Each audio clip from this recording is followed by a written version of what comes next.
There is a kind of silence that falls over a room only once in a great while, the kind that makes strangers forget their own names for a moment. I have spent years collecting stories about love that arrives disguised as something ordinary, and this one has stayed with me longer than most. It begins with a woman who built an empire out of steel and code, a man who buried a crown beneath a gardener's apron, and a young woman learning to trust her own two legs again. What none of them knew, not at first, was that healing rarely comes from the hands we expect. Sometimes it comes from a stranger standing quietly at the edge of a garden, waiting for no one to notice him at all. Stay with me. This is a story about what happens when the richest woman in the room finally understands what wealth was never able to buy her. The afternoon sun hung low and golden over the city of Hartwell, spilling long shadows across the marble steps of Meridian Technologies, and Elena Ashworth stood at the window of her 40th floor office, watching the traffic crawl below like a river that never remembered how to rest. She was 42 years old, dressed in charcoal silk, her dark hair pulled back with the kind of precision that made junior executives nervous before she even opened her mouth. Magazines called her visionary. Investors called her fearless. Elena called herself, most nights, simply tired. 6 months earlier, on a rain-slicked road outside the city, the car she had been driving had spun across 2 lanes and struck a guardrail hard enough to fold metal like paper. Elena had walked away with 3 stitches above her eyebrow and a bruise along her collarbone that faded within weeks. Her younger sister, Ren, had not been so fortunate. The injury to her spine had left her legs unwilling to answer her, and doctors spoke in careful, measured sentences about nerve damage and uncertain outcomes, sentences that Elena had learned to hate because they never promised anything at all. Guilt did not announce itself loudly. It simply moved in and stayed, sitting beside Elena at every board meeting, every gala, every quiet dinner where Ren's chair remained pushed slightly further from the table to make room for her wheelchair. Elena had rebuilt companies from nothing. She had negotiated her way through hostile takeovers without losing a night of sleep. But she could not rebuild the 6 seconds it had taken for the car to lose the road, and no amount of money had ever managed to undo them.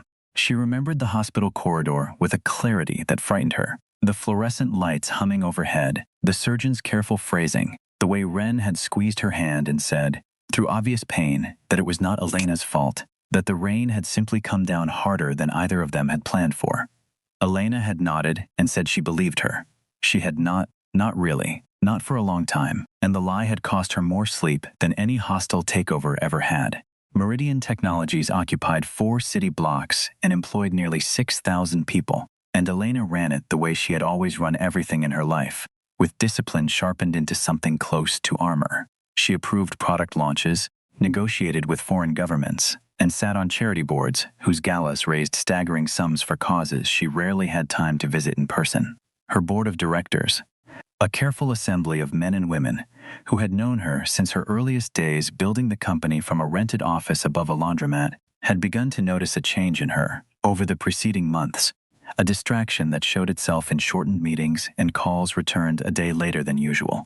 It was, by every external measure, an extraordinary life. It simply did not feel like one most mornings, and lately it felt less like one with every passing week. Willowmere Rehabilitation Center sat on the quieter edge of Hartwell, tucked behind a stretch of old maple trees, its brick walls softened by ivy that had climbed there long before anyone currently employed had been born. It was there that Ren spent 3 mornings a week, working with therapists who measured progress in millimeters and moments, celebrating a stronger grip one week, a steadier balance the next, small victories that meant nothing to strangers and everything to the people living inside them. It was there on an unremarkable Tuesday that Elena first heard the name Alaric Thorne. She had arrived early to collect her sister and found Ren laughing in the sunlit atrium, a sound Elena had not heard in months. Ren was watching a man near the far wall help a young boy stack wooden blocks into an unsteady tower, the boy narrating each addition with the seriousness of an engineer presenting to a board of investors. The man had white hair, unusual for someone who could not have been much older than 40, and skin so pale it seemed to hold the afternoon light rather than reflect it. He moved with an economy of motion that struck Elena as strange, quiet, in a way that felt deliberate, as though stillness were a skill he had spent a lifetime perfecting, rather than a trait he had simply been born with. "That's Alaric," Ren said, following her sister's gaze without looking away from him. "He tends the greenhouse here. His son comes with him sometimes, reads to the younger kids." He doesn't say much, but somehow the whole room feels calmer whenever he's in it. Even Dana says her patients try harder on the days he's around, and she's not usually one to believe in that sort of thing. Elena studied him for a moment longer than she meant to. There was nothing remarkable about his gray sweater or his worn boots. Nothing that should have held her attention for more than a passing second.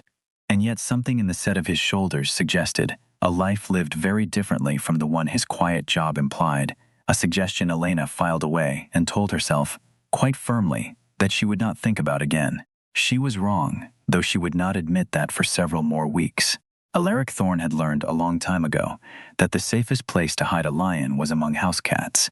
He arrived at Willowmere before sunrise most mornings, tending to the greenhouse's collection of rare medicinal plants with a patience that came easily to a man who had counted centuries the way other men counted years. His son, Rowan, 10 years old and endlessly curious, attended the small school 3 streets away and spent his afternoons at the rehabilitation center's reading corner. Flipping through adventure novels he was still 2 years too young to fully understand, and loudly insisting otherwise. Whenever anyone suggested, he set them aside for something simpler.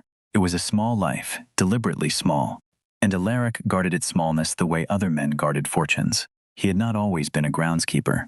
Centuries before Hartwell existed as more than a trading post beside a wide, slow river, Alaric had ruled the Nightspire Court, an ancient lineage of vampires who kept to the shadowed corners of the world and answered to no mortal law. He had worn a crown carved from obsidian and moonstone, cold against his brow during ceremonies that stretched across entire nights. He had commanded loyalty through strength rather than warmth, because that was the only currency his court had ever understood, and for a long time he had believed no other currency existed worth learning. Then he had met Seraphine, a healer from a rival court, during a fragile truce negotiation that neither side had expected to survive the week. She had argued with him about the treatment of prisoners, had refused to defer to his crown the way everyone else around him did, and Alaric had found himself, against every instinct 4 centuries of ruling had instilled in him, listening. Everything he believed about power had quietly rearranged itself around her in the seasons that followed, until strength without compassion began to look, to him, exactly like the weakness it had always been. Their son had been born in secret, hidden from courts that considered mixed bloodlines a threat to old hierarchies, built on purity that had never actually existed in the first place. For a few years, the 3 of them had lived something almost like peace in a hidden valley far from either court's borders, tending gardens and reading by firelight and pretending, for a while, that the wider world's politics could simply be ignored if they stayed quiet enough. Then the Hollow Court, led by a vampire lord named Malachi Ravenshade, had moved against them, hungry to seize the Nightspire throne and erase any heir who might one day challenge his claim to it. Seraphine had died protecting Rowan during the attack that scattered what remained of Alaric's court and burned the hidden valley to ash within a single terrible night. Alaric had done the only thing that made sense to a grieving king afterward. He had renounced the throne entirely, taken his son, and disappeared into the mortal world, where no one thought to look for royalty among the roses. He had built a version of himself he could live inside, a groundskeeper, a father who packed lunches and checked homework, and never once let his son see him drink anything stronger than the blood substitute he kept refrigerated in unmarked bottles at the back of the greenhouse shed. He avoided direct sunlight, not because it would harm him quickly, though prolonged exposure certainly weakened him, but because habits of caution had kept him alive for 400 years, and he saw no reason to abandon them now, simply because the danger felt distant. He had noticed Elena Ashworth the same afternoon she noticed him, though he was considerably better at pretending otherwise.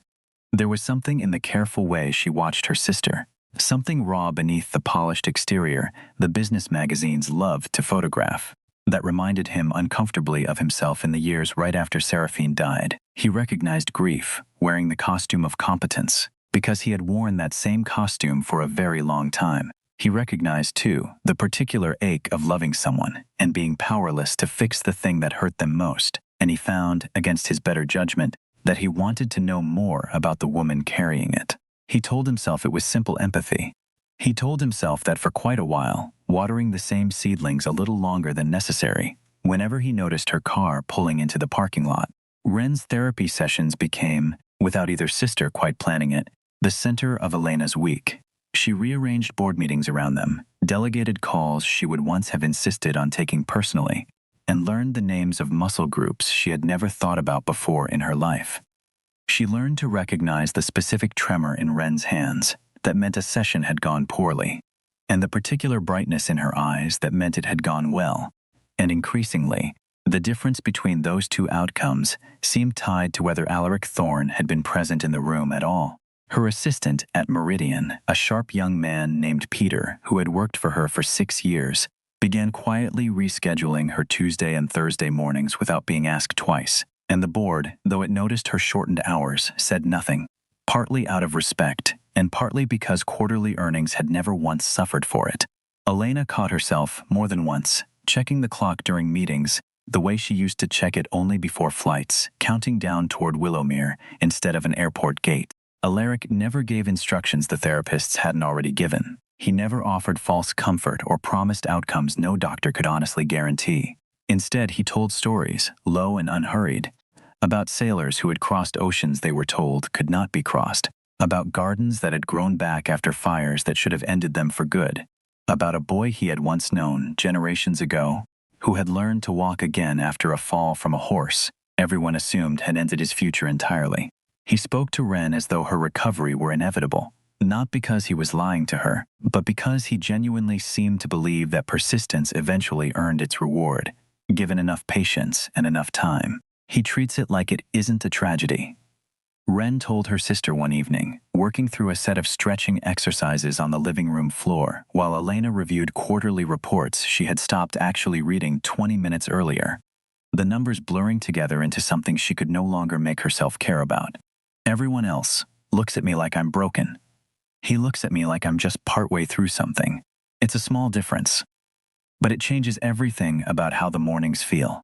Elena found herself thinking about that sentence long after Wren had gone to bed, turning it over the way she once turned over difficult contract clauses, searching for the exact source of its weight. The following week, she arrived at Willowmere an hour before Wren's session ended, and instead of waiting in the parking lot as she usually did, walked into the atrium and asked one of the staff members whether they needed volunteers. She gave a false name, Nora, and wore clothes plain enough that no one recognized the CEO whose face occasionally appeared on the cover of business journals. She told herself this was about understanding Wren's world better. She did not examine the impulse too closely, because some part of her already suspected the true answer would embarrass her. Alaric noticed her immediately, of course. 4 centuries of survival had sharpened his instincts well beyond ordinary human perception, and Elena Ashworth's scent, faintly of rain and expensive soap, was distinctive even in a building full of antiseptic and fresh bandages. But he said nothing, only nodded a polite greeting and handed her a watering can, and something in his restraint made her like him more than she expected to, more than seemed entirely reasonable for a woman who had known him barely a month. They worked alongside each other for 3 weeks before either of them said anything beyond pleasantries about soil and weather. Elena learned to repot seedlings under his quiet direction, her manicured hands growing accustomed to dirt in a way that would have horrified her assistant. She watched him coax frightened children out of tears with nothing more than patience and a low, steady voice that never once rose in frustration. She saw him repair a toy fire truck during a lunch break with tools that seemed too delicate for hands that large, and she saw him sit with an exhausted single mother in the parking lot for 20 minutes, saying almost nothing, simply present until her shoulders finally unknotted on their own. Rowan, for his part, adopted Elena with the swift, uncomplicated loyalty of a 10-year-old who had decided she was trustworthy after exactly one shared conversation about dragons. He showed her his favorite adventure novels, explained the rules of chess with more enthusiasm than accuracy, and once demanded she serve as official referee for a match against a boy twice his age, a role she accepted with far more seriousness than the position strictly required. He asked her, with alarming directness, why someone who dressed like she did on the days she forgot to change out of work clothes spent her afternoons watering ferns instead of doing whatever rich people usually did. Elena laughed for the first time in what felt like months and told him some things were more interesting than money. He seemed satisfied with that answer, the way children often were satisfied with answers that adults themselves only half believed. "You're good with people who are struggling," Elena said one afternoon, kneeling beside Alaric in the greenhouse as they transplanted a stubborn fern that refused to sit properly in its new pot. Most people avoid that. It's uncomfortable to watch someone hurt, so they look away instead. Alaric considered the question longer than it seemed to require, his hands still moving carefully through the soil. "I've been the one struggling," he said finally. "It's easier to sit with someone else's pain when you remember what it felt like to be sitting alone in yours, with no one willing to stay in the room. Is that what happened to you? Something you're not saying?" He looked at her then, and for a moment something ancient and tired moved behind his pale eyes, something that made Elena's breath catch without her fully understanding why. "Everyone carries something they've decided not to say out loud," he answered quietly. "I imagine you do too, Elena Ashworth." She did not deny it, and she noted, with a small jolt, that he had used her real name for the first time, though she had never once told it to him. The greenhouse itself became, over those weeks, a kind of second office for Elena, one with no phones and no quarterly targets. Alaric kept rows of plants there that seemed to belong to no catalog she had ever encountered. Silver-leafed vines that curled toward moonlight instead of sun, a cluster of pale flowers that only opened after midnight and closed again before the first staff member arrived each morning. When she asked about them, he answered simply that some things healed better in the dark, and changed the subject before she could press further, though she noticed the answer sat with her long after the conversation ended. A volunteer coordinator named Priya nearly unraveled Elena's careful disguise one humid afternoon, squinting at her across the reception desk and remarking that she looked remarkably like the woman on the cover of a business magazine sitting in the staff break room. Elena laughed it off, claimed she got that comparison constantly, and left work early that day rather than risk further scrutiny, her heart hammering the whole drive home at how close the truth had come to surfacing before she was ready for it to. Rowan, for his part, mentioned his mother only rarely, and always briefly, the way children speak of things too large to hold directly. He told Elena once, matter-of-factly, while sorting seed packets by color, that his mother had been very brave and very kind, and that his father kept one of her old scarves folded in a drawer he never opened in front of anyone. Elena did not press for more, understanding instinctively that some griefs deserved to be offered rather than extracted, and simply told him that sounded like a mother worth remembering carefully, which seemed to satisfy him completely. Away from boardrooms and quarterly earnings calls, Elena discovered a version of success she had never been taught to recognize. Alaric owned almost nothing. His small house near the marsh held simple furniture and shelves crowded with books, rather than trophies or awards, and the few photographs on his walls showed only Rowan at various ages, captured in ordinary, unremarkable moments that Alaric clearly treasured more than any achievement Elena had ever framed for her own office. She began staying later at the greenhouse than her volunteer shifts strictly required, and told herself each time that it was simply because the work was unfinished. One evening, helping him repair a wooden bench that had split along its center seam, she found herself talking about her father, a man who had built the first version of Meridian out of a rented office above a laundromat and had died believing that success was measured strictly in numbers on a page. Alaric listened without interrupting, sanding the bench's edge with slow, even strokes, and when she finished, he said only that it sounded like an exhausting inheritance to carry, which struck her as truer than anything her therapist had managed to say in 18 months of careful, expensive sessions. She learned which plants needed shade and which needed sun, learned the particular quiet satisfaction of watching something grow because of attention she herself had given it. It was, she realized one evening, the first thing in years she had tended without expecting a return on the investment, and the realization unsettled her in a way she did not immediately know how to name. Dana, the physical therapist who oversaw Ren's sessions, pulled Elena aside one afternoon while Ren worked through a set of balance exercises across the room. "I don't usually say this to families," Dana said, lowering her voice, "but your sister's progress has genuinely surprised me. Some of it is her own determination, which is considerable. But a good deal of it is confidence, and confidence is the hardest thing to teach in this line of work." Alaric gave her that, somehow, without ever once promising her an outcome he couldn't guarantee. "I've worked here 11 years. I've never seen anything quite like it." Elena nodded, watching her sister's careful, steady steps across the mat, and felt something in her chest loosen slightly, the way a knot loosens when someone finally finds the right thread to pull. Rowan's affection for Elena deepened as the weeks passed. He began saving her a seat at the reading corner, insisted she referee his increasingly elaborate chess matches against other children at the center, and once, with the blunt honesty only a 10-year-old could manage, told her that his father smiled more since she started coming around, as though this were simply a fact he had observed and catalogued, rather than an opinion worth softening.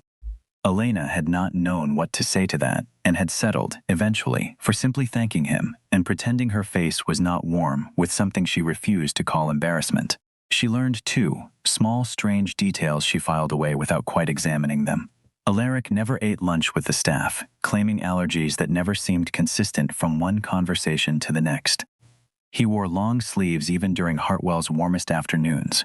He moved, on the rare occasions something startled him, with a speed that seemed to blur slightly at the edges, gone before her eyes had fully registered the motion. She noticed these things the way one notices a crack in a foundation, small enough to ignore individually, impossible to dismiss entirely once several had accumulated.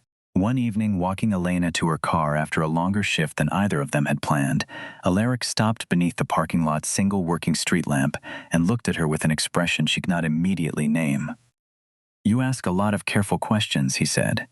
"More careful than someone simply curious about gardening would need to ask." "I run a technology company," Elena said, matching his tone. "Careful questions are most of what I do." "That's not quite the same thing, and I think you know it." He studied her for a long moment, something conflicted moving across his face. "There are things about me I haven't told you. Not because I don't trust you, but because telling you would change everything, and I've spent 10 years protecting something I'm not entirely ready to risk." "I'm not asking you to risk anything," Elena said, though even as she spoke the words, she understood they were not entirely true. She wanted to know him fully, not the careful, curated version he presented to the world. "I'm asking you to trust that I might be able to handle whatever it is." He did not answer that night, only walked her the rest of the way to her car in a silence that felt, for the first time since they had met, heavy rather than comfortable. Elena drove home wondering exactly what kind of secret required 10 years of careful hiding, and found, to her own surprise, that the wondering did not frighten her nearly as much as it probably should have. Back at Meridian, her distraction had become impossible for the board to ignore entirely. During a quarterly review, one of the senior directors, a cautious man named Franklin, who had sat on her father's board decades earlier, asked pointedly whether her attention remained fully committed to the company's next expansion phase. Elena answered smoothly, the way she always answered such questions, but found herself, for the first time in 20 years of leadership, genuinely uncertain whether the honest answer would have satisfied him. She left the meeting early, claiming a prior commitment, and drove straight to Willowmere without changing out of her tailored suit. Wren noticed the suit immediately when Elena arrived, still dressed for the boardroom, dirt already working its way beneath her fingernails within minutes of kneeling beside the greenhouse beds. "You used to change clothes for board meetings like your life depended on it," Wren observed, amused. "Now you show up here looking like you walked straight out of a merger to repot begonias." Elena only shrugged and kept working, unwilling to explain, even to her own sister, exactly how much easier the begonias had become to care for than the merger ever was.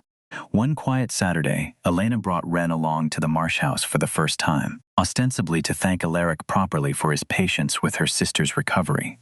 Wren spent the afternoon examining Alaric's bookshelves with unabashed curiosity, pulling down volumes bound in leather too old and too finely tooled to have come from any modern printing house, while Rowan proudly showed off a chess set his father had carved by hand from driftwood collected along the marsh. Watching the four of them together in that small, warm house, Elena felt something settle inside her chest that she had not felt since long before the accident, something that resembled, unmistakably, the shape of a family she had not known she was still capable of wanting. A few evenings later, Elena invited Alaric to a small charity dinner Meridian was hosting downtown, half expecting him to decline the way he declined most invitations that pulled him away from the marsh and the greenhouse. To her surprise, he agreed, arriving in a plain dark suit that made the other executives assume, wrongly, that he worked in finance somewhere quiet and unremarkable. He said little throughout the evening, but Elena noticed how the room seemed to soften slightly around him anyway. Waitstaff lingering a moment longer at his table, a notoriously difficult investor laughing at something he had said in passing. Driving him home afterward, she asked how he always managed that, and he told her, simply, that most people were starving for someone to actually listen to them, and that listening cost nothing but attention, which made it, in his experience, the rarest gift most people ever received. They fell, in the weeks that followed, into a rhythm neither of them announced or examined too closely. Mornings at the greenhouse before Elena's meetings began, evenings at the marsh house once Rowan's homework was finished, quiet Sunday afternoons spent doing nothing in particular except existing comfortably in the same room. Elena found herself, for the first time in years, arranging her calendar around a person rather than a deadline, and discovered that the world, remarkably, continued turning without her constant vigilance over every detail of it. The incident that changed everything happened on an otherwise unremarkable Thursday, 6 weeks into Elena's quiet volunteer arrangement. On an afternoon that had begun with nothing more dramatic than a stubborn printer jam in the front office and a delivery of new therapy mats that had arrived a full week ahead of schedule. A faulty space heater in the reading corner sparked against a stack of paper supplies stored too close beneath a shelf, and within moments a curtain near the window had caught, flames licking hungrily up toward the wooden shelving where dozens of children's books waited to be read that afternoon. The room was not empty. Rowan sat there with 3 other children, absorbed in a story about a knight who had learned to fight without ever raising a sword in anger, and the nearest exit had become, in the space of a few frightened heartbeats, a wall of smoke and heat that no 10-year-old could reasonably be expected to cross alone. Alaric moved before anyone else in the building had fully registered what was happening. Elena, crossing the atrium with an armful of supplies for the following week's activities, caught only fragments of what followed, a blur of motion too fast for the eye to properly track. The groan of a heavy bookshelf being lifted and set aside as though it weighed nothing at all. 4 children pulled clear of the flames in a single sweep that should have taken 3 grown adults working together, and considerably longer than the handful of seconds it actually took. By the time the fire alarm's shriek finally caught up with events, Alaric stood in the doorway with Rowan and the other children safely behind him, his sleeves singed but his expression composed, as though he had done nothing more dramatic than move a stack of chairs from one side of a room to the other. The fire department arrived 12 minutes later to find the blaze already smothered with a nearby extinguisher, and the official story that circulated afterward credited quick thinking and a bit of good fortune. Staff members praised Alaric's calm under pressure. Parents thanked him tearfully in the parking lot, one pressing a homemade pie into his hands that he accepted with visible discomfort. A local reporter who happened to be covering an unrelated story down the street arrived within the hour, notebook already open, asking whether anyone had caught the whole thing on a phone camera, and Elena felt a fresh spike of worry at the thought of exactly what such footage might reveal to someone looking closely enough. Only Elena, standing frozen at the edge of the atrium, understood that no ordinary man could have crossed that room, lifted that shelf, and carried 4 frightened children clear in the handful of seconds she had actually witnessed with her own eyes. The following morning, Willowmere's director called an emergency staff meeting to review fire safety procedures, and Alaric arrived before anyone else, already replacing the damaged shelving with lumber he had cut himself the night before, sanding each new board smooth before anyone had even finished their coffee. He worked in the same unhurried silence he brought to everything, and Elena, watching from the doorway, understood that this too was a kind of confession, a man quietly repairing what frightened him rather than speaking about the fear directly. Rowan, subdued for the first time since Elena had known him, sat nearby sorting nails into a coffee can by size, occasionally glancing up at his father, as though needing regular quiet confirmation that everything remained solid and unchanged, before eventually losing himself again in the small, steady task and letting the morning settle back into something ordinary. Watching the 2 of them work side by side, unhurried and wordless, Elena found herself thinking about how differently fear moved through some people, how Alaric's version of it looked exactly like calm from the outside, sanded smooth and set carefully back into place, before anyone else even noticed it had cracked at all. She told herself she needed time to think, though in truth she needed time to decide whether what she had seen frightened her or simply confirmed something she had already quietly begun to suspect over the preceding weeks. That evening, Wren noticed her sister's distraction over dinner, picking at food she had, 6 months earlier, believed she might never again be able to eat sitting upright at a table without assistance. "You've been strange since the fire," she said, twirling pasta thoughtfully. "Everyone's talking about how fast Alaric got those kids out. People are calling him a hero all over town. He is, Elena said carefully. I just don't think anyone understands how fast, exactly, or why.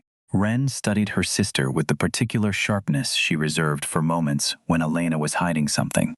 A sharpness that had only grown keener since the accident had stripped away so much of the polite distance the sisters once maintained. You like him, she said, not quite a question. Elena did not answer immediately, and in the silence, Wren smiled the way she used to before the accident, wide and unguarded, and entirely without calculation. Good, she said simply. You deserve someone who makes you forget to check your phone during dinner, and for what it's worth, I've never once seen you forget that before. Elena laughed despite herself, though the knot in her chest did not fully loosen. She liked him. She had allowed herself to know that for weeks now, tucked away behind spreadsheets and press releases where it seemed manageable and safely contained, but liking a man who could lift a bookshelf as though it were made of paper, a man whose skin never seemed to warm even in direct summer light, a man whose eyes sometimes carried centuries she could not begin to guess at, felt like standing at the edge of something far larger than she had ever bargained for in her carefully ordered life. She decided finally, driving home beneath a sky full of stars she rarely had time to notice, that she would rather know the truth than continue circling it in the dark, however uncomfortable that truth turned out to be. The reporter who had appeared outside Willowmere that afternoon published a short piece 2 days later, crediting the rescue to an unnamed staff member and, mercifully, including no photograph clear enough to raise questions. Still, the story traveled further than Elena expected, reaching as far as a business networking dinner she attended that week, where an acquaintance mentioned reading about a heroic groundskeeper somewhere out near the botanical district and asked, half joking, whether Elena's foundation work had brought her into contact with any real-life heroes lately. Elena had smiled and changed the subject, though the question lodged uncomfortably in her chest for the rest of the evening. At home that same night, Elena found herself standing in front of her bathroom mirror longer than usual, studying her own reflection the way she imagined Wren must study hers some mornings. Searching for the version of herself that existed before certainty became a habit she wore like armor. She thought about Alaric's stillness, about the particular quality of attention he gave to people other men overlooked entirely. And she understood, with a clarity that startled her, that she no longer wanted the careful Gardiner version of her own life either. Something in her had begun, quietly, to shift toward the same kind of courage she had watched him practice for weeks without ever naming it as such. The botanical gardens on the eastern edge of Hartwell had been chosen months earlier for the Rehabilitation Center's annual charity celebration, back when the date had seemed impossibly far away, and Wren's progress had seemed, at best, uncertain to everyone including her own doctors. Now the afternoon had arrived, warm and clear beneath a sky so blue it looked freshly painted, and rows of white chairs sat arranged around a wide lawn where therapists would soon demonstrate the quiet, unglamorous miracles their patients had built over months of exhausting, repetitive work. Wren had barely slept the night before, running through the sequence in her mind so many times that Elena had finally taken the glass of water from her hands at 2 a.m. and told her, gently, that her legs already knew what to do, even if her thoughts refused to stop circling. 3 other families from Willowmere sat scattered through the crowd that afternoon as well, each waiting for their own small, hard-won demonstration, and Elena found herself moved nearly to tears simply watching the quiet, nervous energy ripple across the lawn before anything had even begun. Elena sat in the front row, her hands twisted together in her lap, watching her sister be wheeled to the center of the grass by Dana, who knelt beside her, murmuring last instructions, adjusting the supportive harness one final time with the careful precision of someone who understood exactly how much this single moment meant. 6 months of work had led to this single afternoon, this single attempt at something the doctors had never promised would be possible at all, only hoped for quietly, the way careful people hope for things they refuse to guarantee out loud. Alaric stood near the back of the crowd, as he always did, dressed simply, Rowan beside him clutching a paper cup of lemonade and bouncing slightly on his heels with excitement he could not quite contain. Elena caught Alaric's eye across the lawn, and something passed between them, unspoken and steady, an agreement that whatever happened next, neither of them would look away from it. Dana released the harness slowly. For a long moment, Wren simply stood there, trembling, her hands hovering at her sides as though she had forgotten how to trust her own balance after months of relying on wheels and railings and other people's steady arms. Then, carefully, She lifted one foot and set it down. The crowd held its breath collectively, the way crowds do when they sense they are witnessing something they will remember for the rest of their lives, something worth telling their own children about decades from now. Ren lifted the other foot, then the first again, more confident this time. She was not looking at Elena. She was looking with fierce and startling determination, straight across the lawn toward the quiet man who had spent 6 weeks telling her that gardens grow back after fires, that oceans get crossed by people who were told it could not be done, that persistence was its own kind of quiet courage. Step by unsteady step, Ren crossed the distance between them, and when she finally reached him, she wrapped her arms around his waist and pressed her face against his shoulder, laughing and crying at once, the sound carrying clear across the suddenly silent garden. Alaric knelt without hesitation, steadying her, saying something too quiet for anyone else to hear, and Rowan, delighted, threw both arms around them as though the moment belonged to him too, which in a quiet way it did. Elena stood frozen at the front of the crowd, tears sliding freely down her face, understanding at last that the healing she had spent 6 months and considerable fortune trying to purchase had, in the end, grown from something money could never have bought: patience, honesty, and the quiet, unglamorous belief that another person's struggle was worth showing up for, day after unremarkable day, without ever once demanding recognition for it. Applause rippled across the lawn, cameras flashed, and somewhere in the crowd another parent, an older woman named Carol, whose grandson had also spent months at Willowmere, turned to Elena with wide, astonished eyes. "You know who that man is, don't you?" Carol asked, lowering her voice as though sharing something faintly forbidden. "My late husband served overseas with someone who looked exactly like him years and years ago, decades before you were even born, dear. Different name, but I'd swear on my life it was the same face. Some kind of decorated soldier, according to the old unit records my husband kept in a box in the attic, records I only found myself 2 winters back while clearing out his things. Strangest thing, he hasn't aged a single day since, not one that I can see." Elena's stomach tightened. She had expected, perhaps, to hear rumors of military service, some half-explanation that would at least sound plausible to a woman who had not witnessed a bookshelf lifted like paper. What she had not expected was confirmation, however oblique, that the man Ren had just embraced carried secrets stretching back far longer than any ordinary lifetime allowed. Carol continued, unaware of how deeply her words had landed, describing the faded photograph she kept tucked inside her late husband's old service record, a black and white image of a young unit posed stiffly before deployment, one face among them entirely unmistakable, even across the decades separating that photograph from the man now kneeling on the lawn ahead of them. "I almost said something to him earlier," Carol admitted. "Then I thought better of it. Some things are better left for a person to explain in their own time. Don't you think, dear? Though I confess my curiosity has been eating at me for weeks now." Elena murmured something non-committal and excused herself, weaving through clusters of guests still exchanging happy, tearful congratulations over the afternoon's events. She passed Dana, who caught her eye and gave a small, knowing nod, having clearly noticed the shift in Elena's expression the moment Carol had begun speaking. She passed a table of children building elaborate towers out of borrowed silverware, one of whom informed her solemnly that engineering was harder than it looked on television. She barely registered any of it, her mind already several steps ahead, rehearsing a conversation she both dreaded and desperately wanted to finally have. She found him an hour later, after the crowd had thinned and the caterers had begun quietly clearing the last of the lemonade glasses, standing alone near the garden's old stone fountain while Rowan chased dragonflies nearby with the single-minded focus only children seem able to summon. "We need to talk," Elena said quietly, coming to stand beside him. "About what you are." Alaric did not pretend to misunderstand her. He simply nodded, slowly, as though he had been waiting a long time for someone to finally ask the question directly, instead of circling it politely. "Not here," he said. "Come to the house tonight, after Rowan is asleep. I'll tell you everything. I should have told you weeks ago, honestly, and I'm sorry I didn't."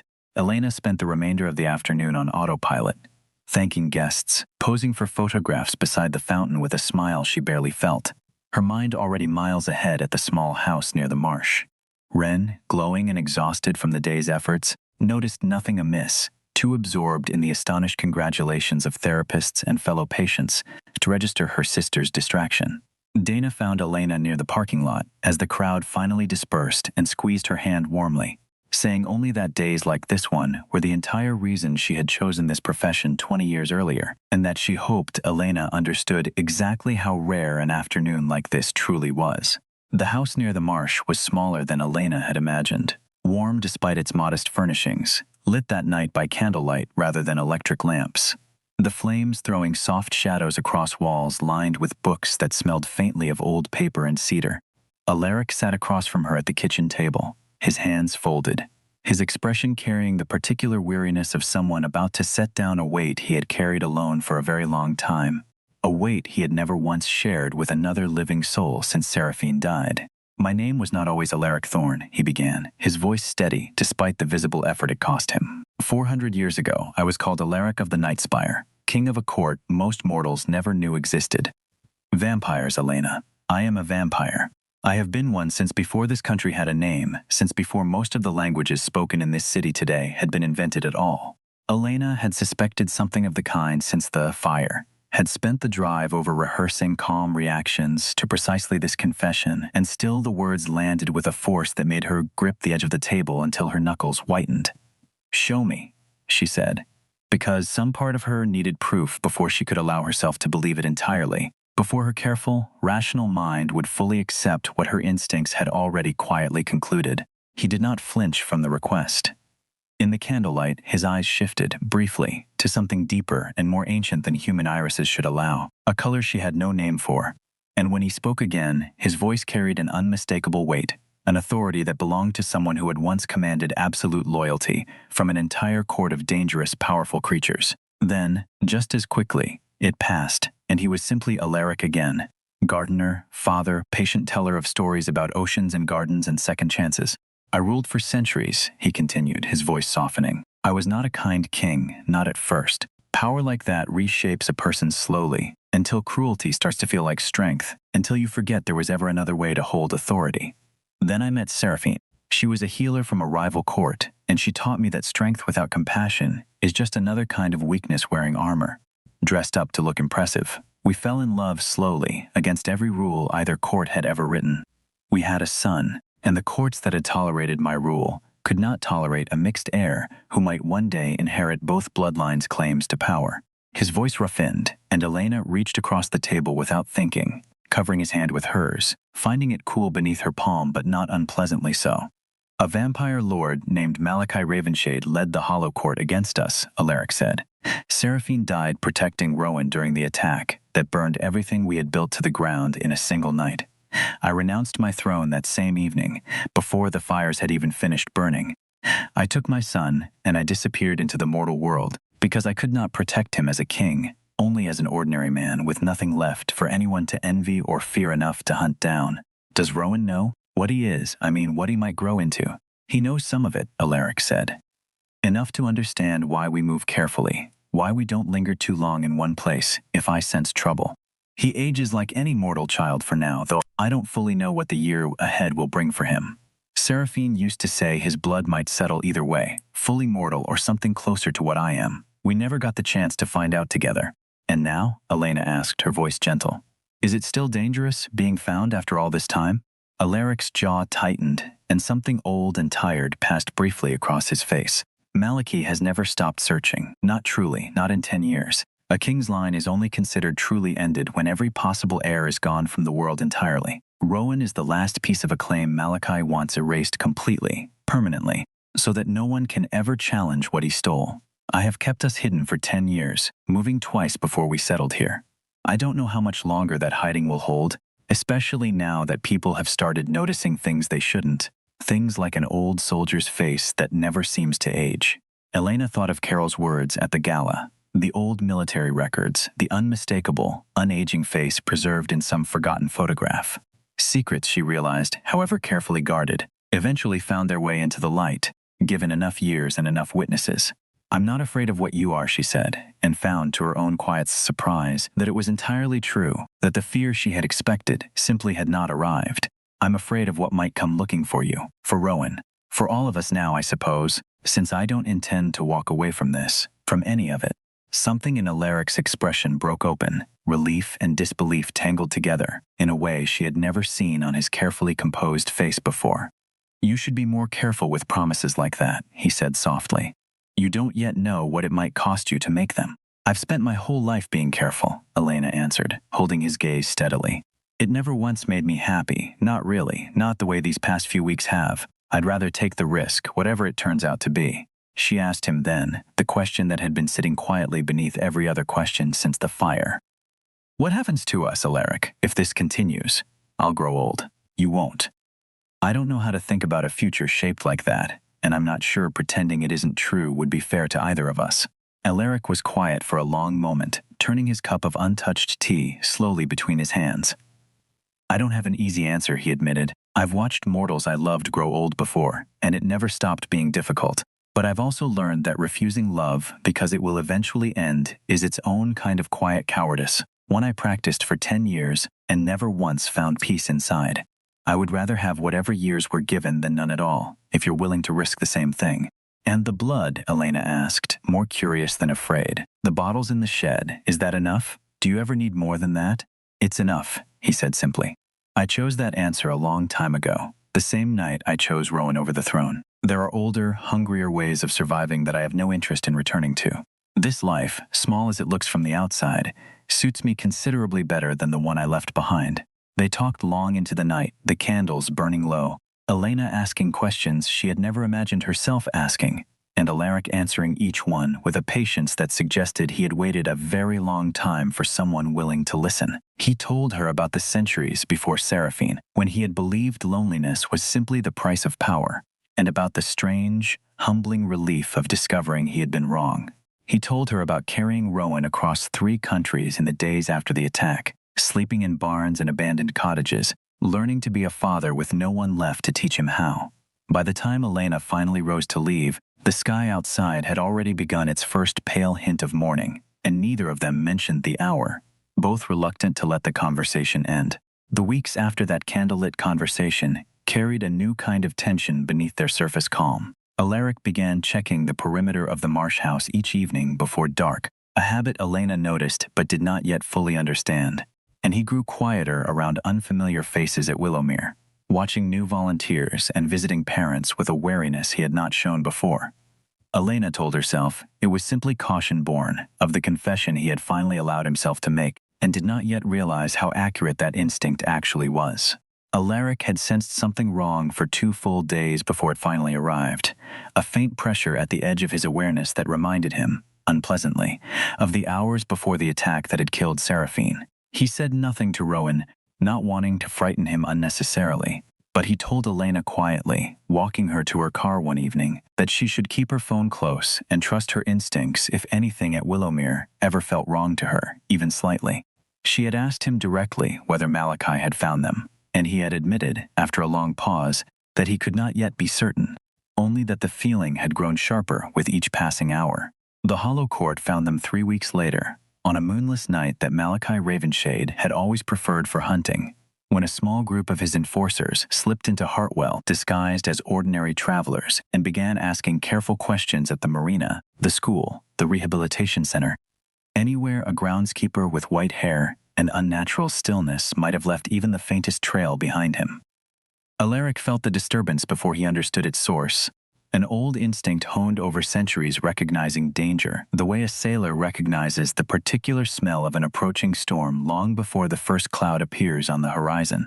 He moved Rowan and Elena to the greenhouse that night, the only structure in Hartwell reinforced, generations earlier by a predecessor with similar concerns, with wards meant to hold against precisely this kind of intrusion.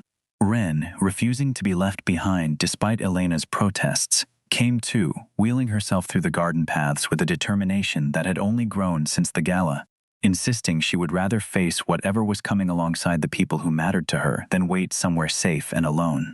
Malachi arrived just after midnight, tall and cold-eyed, flanked by 4 enforcers whose presence seemed to drain the warmth from the surrounding air entirely. 10 years, Alaric, he said, his voice carrying easily across the greenhouse's glass walls, dripping with something between amusement and contempt. 10 years hiding among house cats and hospital patients. I confess I never expected a king to fall quite so far from what he once was. I set down that crown willingly, Alaric answered, stepping between Malachi and the others without a moment's hesitation, his voice steady and unafraid. There is nothing left here for you to take, Malachi. Nothing worth the trouble of this journey. Your son says otherwise, Malachi replied, his gaze sliding coldly toward where Rowan stood pressed close behind Elena. Bloodlines don't care what their bearers renounce, old friend. As long as the boy breathes, your claim survives whether you want it to or not, and my court will never rest easy while it does. The enforcers moved first, fanning out along the greenhouse's narrow aisles, with a coordinated precision that spoke of long practice. Alaric met the nearest one, before it had crossed half the distance between them, and the fight that followed unfolded with a controlled, ferocious speed that finally revealed the full weight of the centuries he carried within him. Clay pots shattered against the stone floor. A wooden support beam cracked under the force of a blow meant for Alaric's shoulder, and caught instead against upraised forearms that did not so much as bruise.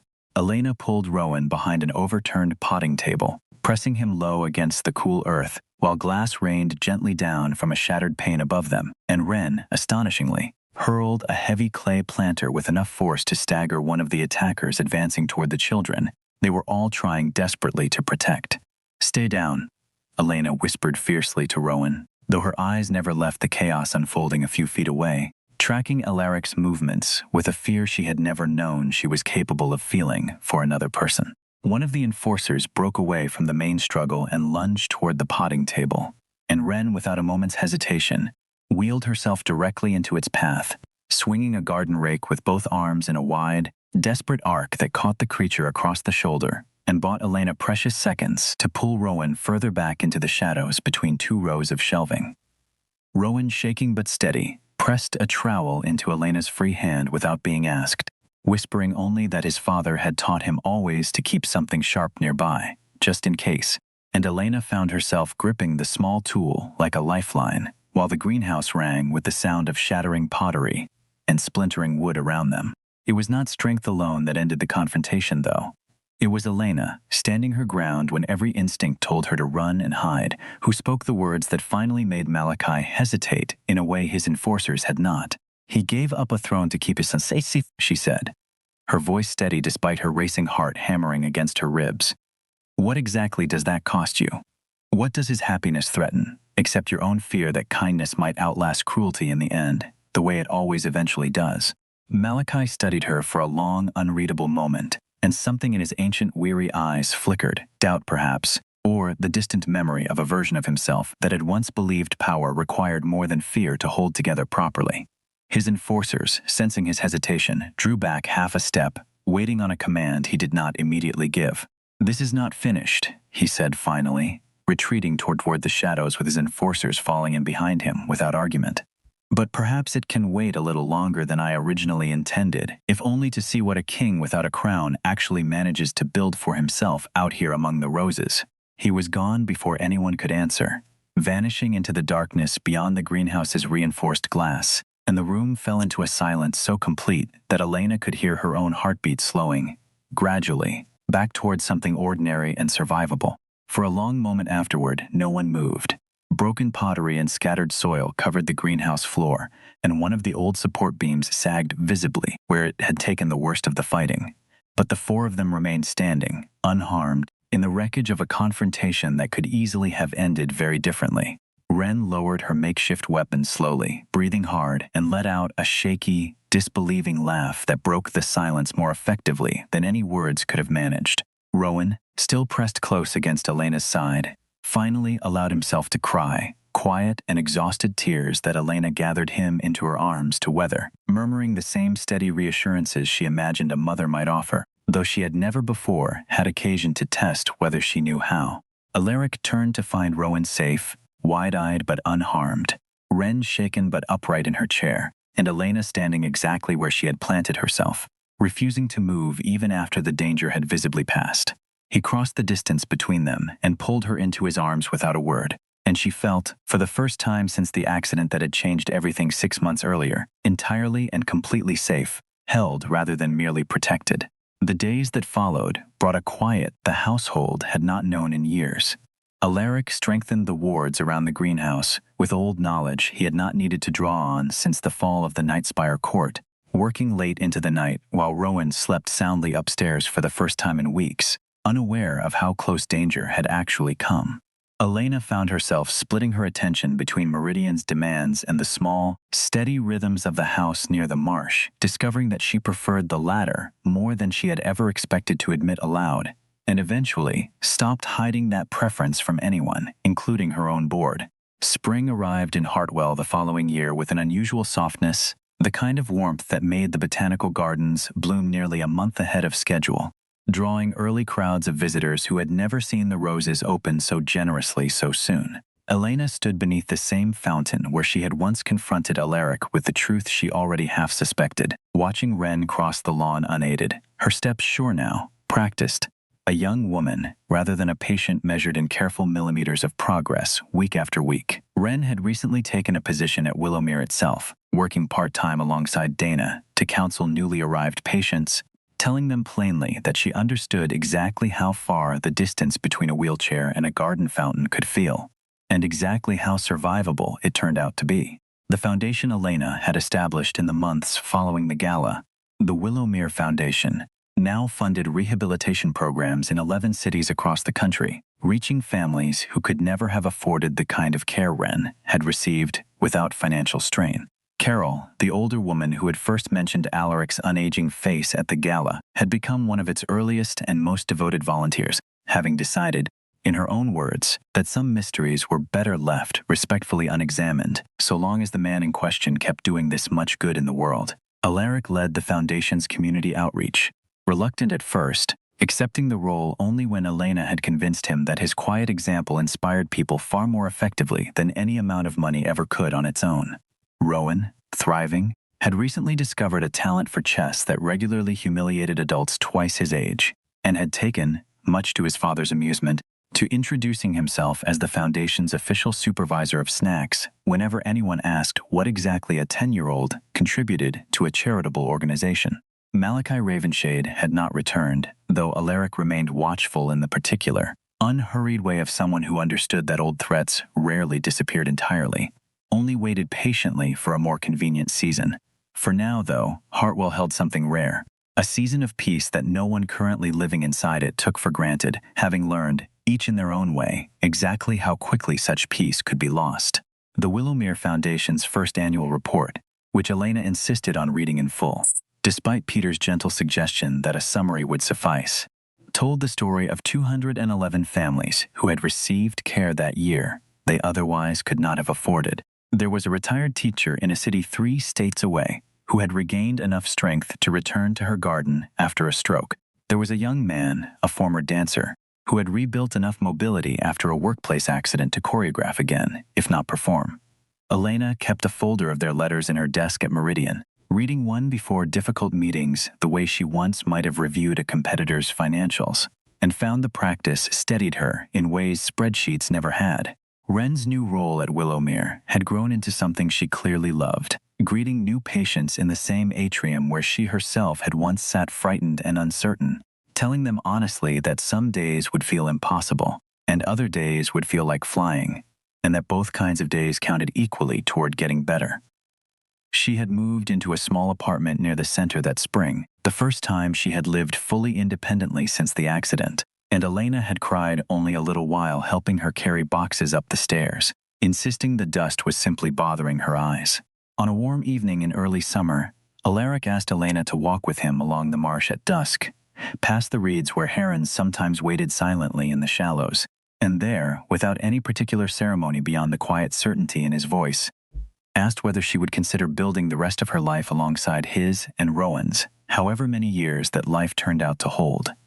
Elena said yes before he had entirely finished the question, laughing through sudden tears at her own uncharacteristic impatience, and Rowan, who had been watching from a respectful distance with badly concealed anticipation, whooped loudly enough to send a startled heron flapping up into the darkening sky. They told Wren together the following evening, over a simple dinner at the Marsh House, and Wren cried harder than either of them expected, insisting through her tears that she had known this was coming since the afternoon she first watched her sister water ferns in borrowed gardening clothes. Elena told the Meridian board a week later, calmly and without apology, that she intended to keep leading the company exactly as she always had, only with considerably less time spent, pretending her personal life did not exist outside of it. Franklin, the cautious director who had once questioned her focus, surprised her afterward by admitting quietly that he had not seen her look this steady in years, and that whatever had caused it, the board would be foolish to complain. They chose to keep the wedding small, held in the botanical gardens near the same stone fountain where Elena had first asked Alaric to tell her the truth, with Wren standing beside her sister and Rowan serving. With tremendous self-importance, as official ring-bearer and self-appointed director of ceremonies, Carol attended, dabbing her eyes throughout, and later told anyone who would listen that she had suspected something remarkable about that quiet groundskeeper from the very first afternoon she laid eyes on him. Dana came too, along with a dozen families the foundation had helped over the preceding year, filling the garden with the particular warmth of people who understood, better than most, exactly how much quiet persistence a single joyful afternoon could represent. I think often about what it means to be rich, and I no longer believe the word points toward what I once assumed it did. I have known people who owned entire skylines and still flinched from their own reflection, and I have known people who owned almost nothing and somehow radiated a kind of steadiness that made everyone around them feel, if only briefly, that the world was survivable after all, even on its harder days. There is a particular grace in showing up for someone day after day with no guarantee of thanks, no promise of reward, simply because their struggle matters to you more than your own comfort does.